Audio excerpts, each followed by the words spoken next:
2017 से वो मेरा इसी प्रकार से आर्थिक और भावात्मक शोषण जो कर रहे हैं उसके लिए मैं उनका आभारी हूं।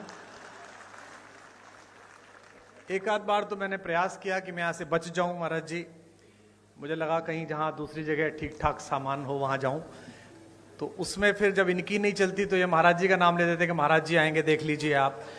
तो फिर मुझे लगता है कि महाराज जी का शासन है, सम्मान से बुला रहे हैं चले जाओ, वरना सम्मान से भी बुला ही सकते हैं।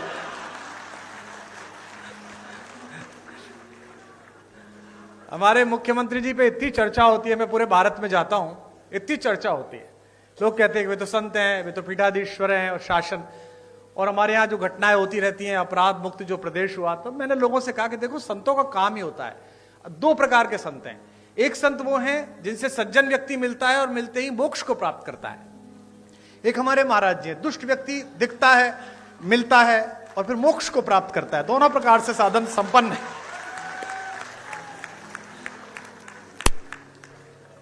और आवश्यक भी है, क्या करें, देश ऐसी स्थिति में आ गया है, पहले डॉक्टर्स RX लिखते थे, वो RDX लिखने लगे हैं, क्या करेंगे आप। तो ऐसे समय में तो बहुत आवश्यक है। आदरणीय रक्षा मंत्री जी ने बड़ा उल्लेख किया, मेरा सौभाग्य रहा कि अटल जी की कृपा, उनका स्नेह मुझ पर भी रहा और वो लगातार अपने घर पर एक गोष्ठी करते थे जिसमें रक्षा मंत्री जी की उपस्थिति होती थी, आदरणीय दिनेश भैया की उपस्थिति होती थी। तो पार्टी के सभी लोग बैठे हुए हैं आज यहाँ पर, बहुधा पार्टी के ही लोग हैं। तो दो प्रकार तीन प्रकार की पीढ़ियां पार्टी में आ गई हैं। अटल जी की पीढ़ी थी जिसमें आदरणीय अडवाणी जी, जोशी जी, वो एक पीढ़ी थी। फिर आदरणीय रक्षा मंत्री जी की, प्रधानमंत्री जी की एक पीढ़ी आई। अब एक तीसरी पीढ़ी हमारे यशस्वी मुख्यमंत्री जी की, देवेंद्र फडणवीस जी की। तीन पीढ़ियां लगातार काम कर रही हैं और तीनों के दृष्टिकोण में अंतर है। अटल जी कहते थे कि आपके घर पर कोई कूड़ा फेंके तो आप स्वयं साफ कर दो। मोदी जी की, राजनाथ जी की पीढ़ी कहती है कि आपके घर पे कूड़ा फेंके तो आप उससे ही साफ कराओ। और मुख्यमंत्री जी की पीढ़ी कहती है कि आपके घर पर कोई कूड़ा फेंके तो आप कूड़े को भी साफ करो। आप में से कुछ कम लोग समझे, इसके लिए मैं आपका आभारी हूं। समय की मर्यादा है, सीमा है, मैं केवल एक कविता सुनाऊंगा क्योंकि आदरणीय मुख्यमंत्री जी को जाना है और वे बहुत व्यस्तता उनके बीच है, समय है। अटल जी जैसे लोग किसी देश में शताब्दी में एक होते हैं। जैसा राजनाथ जी ने कहा, आदरणीय रक्षा मंत्री जी ने, कि पद बड़ा हो जाना महत्वपूर्ण नहीं है, कद बड़ा हो जाना महत्वपूर्ण है। और मैंने स्वयं देखा, हम लोग BA की पहली साल में पढ़ते थे, हमारे यहाँ के एक यशस्वी पत्रकार थे शिव कुमार गोयल जी, आदरणीय राजनाथ जी उनसे परिचित थे।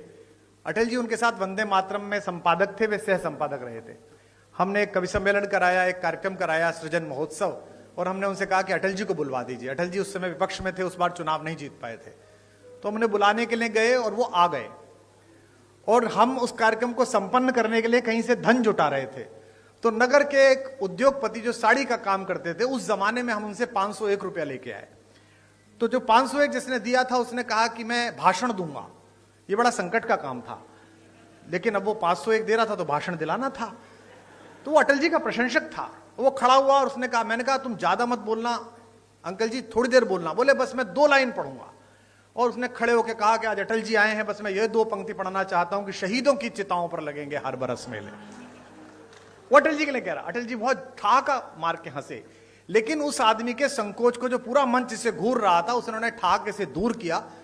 और जब भी मैं उनसे मिलने के लिए जाता था, दर्शन के लिए मिलने जाता था, प्रणाम करते थे, उन्हें बाप जी कहते थे, तो वो अक्सर पूछते थे, अरे भाई उनके क्या हाल है जिन्होंने मुझे जीवित शहीद बनाया था, वे कैसे हैं। तो वह बड़ा कद होना कि आप किसी बात का बुरा ना मानो, आप सदाशयता से लो। लखनऊ वालों, आपका सौभाग्य है, आपके संसदीय क्षेत्र का सौभाग्य है कि यहां से अटल बिहारी वाजपेयी जैसे कीर्ति पुरुष ने संसद में शोभा बढ़ाई।